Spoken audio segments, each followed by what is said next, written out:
लंबे समय तक पुरानी पेंशन बहाली के लिए राष्ट्रव्यापी आंदोलन चलाने वाले national mission for old pension scheme Bharat के राष्ट्रीय अध्यक्ष डॉक्टर मनजीत सिंह पटेल कहते हैं कि सरकार ने यूपीएस लाकर कर्मचारियों के साथ छल किया है। केंद्र सरकार ने शनिवार को नई पेंशन व्यवस्था लागू करने की बात कही है।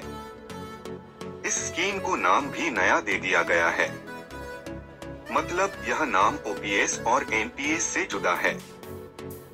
नई स्कीम का नाम यूनिफाइड पेंशन स्कीम यूपीएस रखा गया है। केंद्रीय कैबिनेट ने इस स्कीम को मंजूरी भी दे दी है। इस स्कीम में 25 साल काम करने वाले सरकारी कर्मचारियों को पूरी पेंशन मिलेगी। यानी किसी कर्मचारी ने न्यूनतम 25 साल तक नौकरी की है तो उसे रिटायरमेंट के तुरंत पहले के अंतिम 12 महीने के औसत वेतन का कम से कम 50% पेंशन के रूप में मिलेगा। यूनिफाइड पेंशन स्कीम में 10 साल की नौकरी करने के बाद कर्मचारी को कम से कम 10,000 रुपए पेंशन के तौर पर मिलेंगे। दूसरी तरफ केंद्रीय कर्मचारी संगठनों ने नई पेंशन स्कीम यूपीएस पर गहरी नाराजगी जाहिर की है। कर्मचारी संगठनों के पदाधिकारियों ने कहा, ये सरकार ने कर्मचारी वर्ग के साथ छल किया है। किसी भी सूरत में यूपीएस मंजूर नहीं होगा। वे गारंटीकृत पुरानी पेंशन बहाली के लिए दोबारा से हल्लाबोल की तैयारी में जुट गए हैं। केंद्र सरकार एवं विभिन्न राज्यों के कर्मचारी संगठन जो ओपीएस के लिए आंदोलन कर रहे थे, वे जल्द ही अपनी आगामी रणनीति का खुलासा करेंगे। लंबे समय तक पुरानी पेंशन बहाली के लिए राष्ट्रव्यापी आंदोलन चलाने वाले national mission for old pension scheme Bharat के राष्ट्रीय अध्यक्ष डॉक्टर मनजीत सिंह पटेल कहते हैं कि सरकार ने यूपीएस लाकर कर्मचारियों के साथ छल किया है। यूपीएस में सरकार ने अपने कंट्रीब्यूशन जो अभी तक 14% था, उसे बढ़ाकर 18.5% कर दिया है।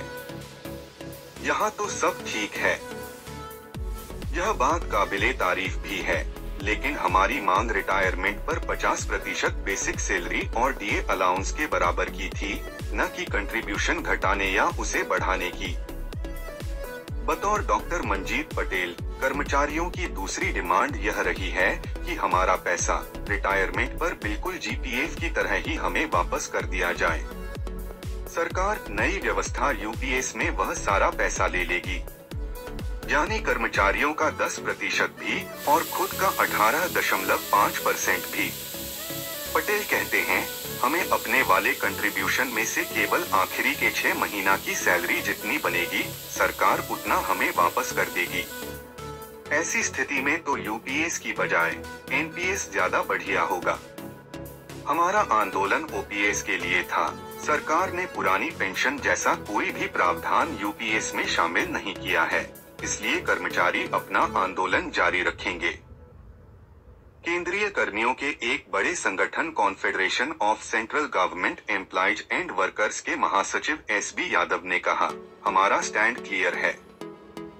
सरकारी कर्मचारियों को ओपीएस ही चाहिए।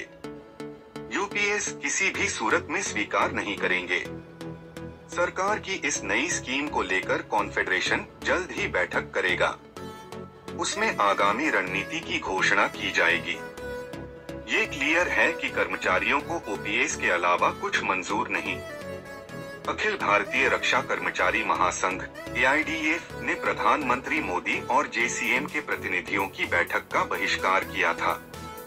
वजह, सरकार ने ओपीएस को लेकर कोई भी सकारात्मक बयान नहीं दिया का।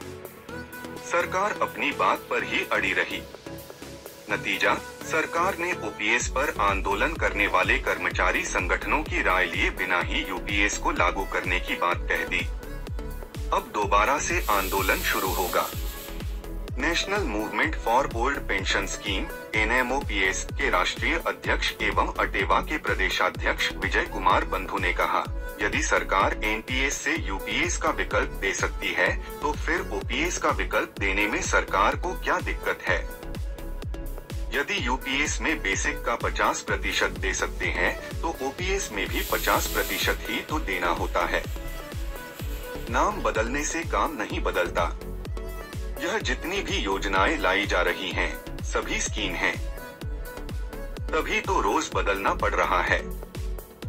अभी तक एनपीएस की तारीफ की जा रही थी, अब यूपीएस की, जबकि सच यह कि ओपीएस ही सामाजिक सुरक्षा का कवच है, बुढ़ापे की लाठी है। देश के करोड़ों कर्मचारी ओपीएस की ही मांग कर रहे हैं।